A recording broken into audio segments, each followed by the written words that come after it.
दोस्तों, आज की कहानी है सासू माँ जैसा आपने सिखाया वैसा बनाया। चलो दोस्तों, कहानी को शुरू करते हैं।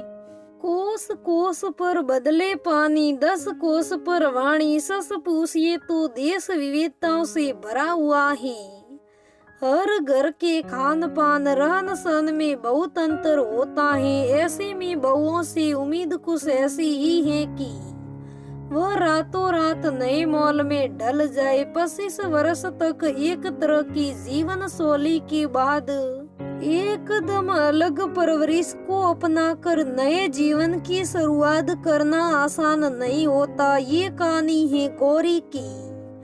उसके माता पिता पारंपरिक विचारधारों के थे। मायके में घी व हींग का ही तड़का देकर देसी खाना बनाना सीखा था उसने, जबकि ससुराल में हर सब्जी के लिए अलग ढंग की शौक पड़ती थी। ननंद रानी तो बिस्तर से उठते ही मुंह बना लेती थी। क्या है ये सुबह से ही मिर्ची मसाले की शौक? मम्मी आप कुछ कहती क्यों नहीं? बेटा अभी बहू नई नई है, ढल जाएगी हमारे हिसाब से। और कितना डालूं मैं?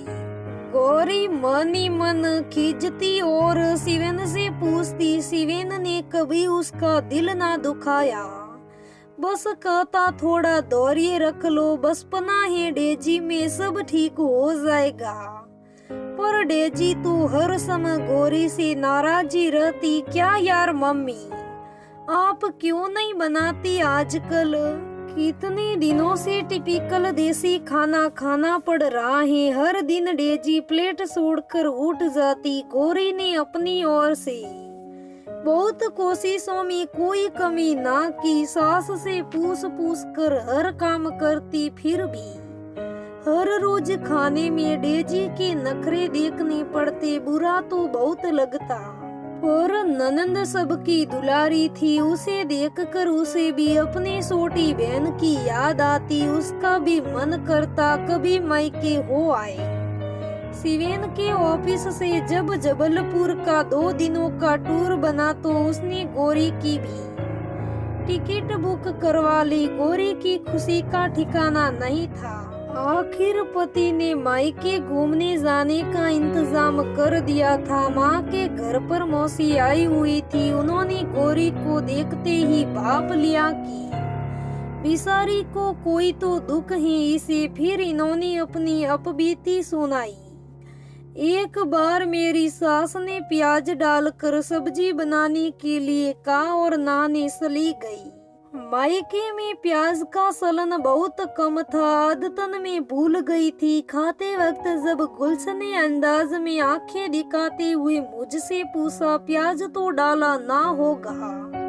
डर के मारे मेरे मुंह से निकल गया कि आपने जैसा कहा था वैसे ही बनाया है, बस फिर क्या था, मेरी तो निकल पड़ी।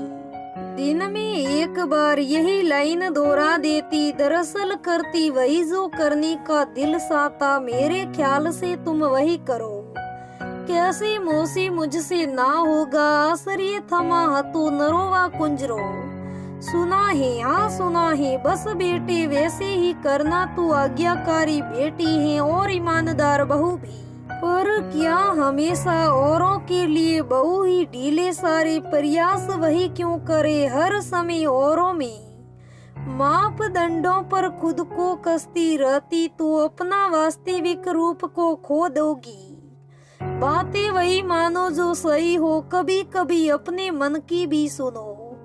अपना ही सच्चाई व अच्छाई साबित करने की होड़ में मत पड़ो।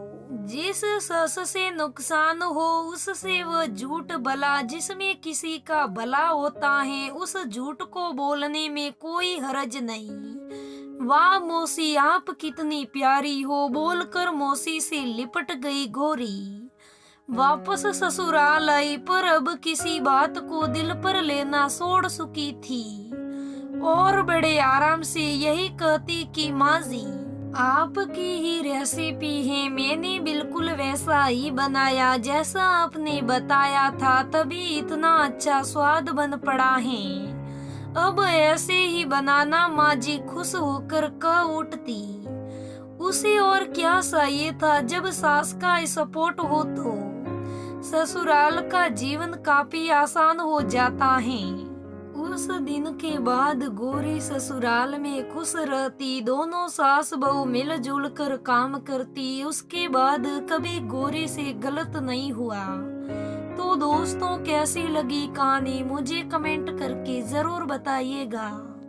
अगर कहानी अच्छी लगे तो लाइक करना, शेयर करना, मेरे चैनल को सब्सक्राइब करना। धन्यवाद दोस्तों, हम फिर मिलेंगे अगले वीडियो में।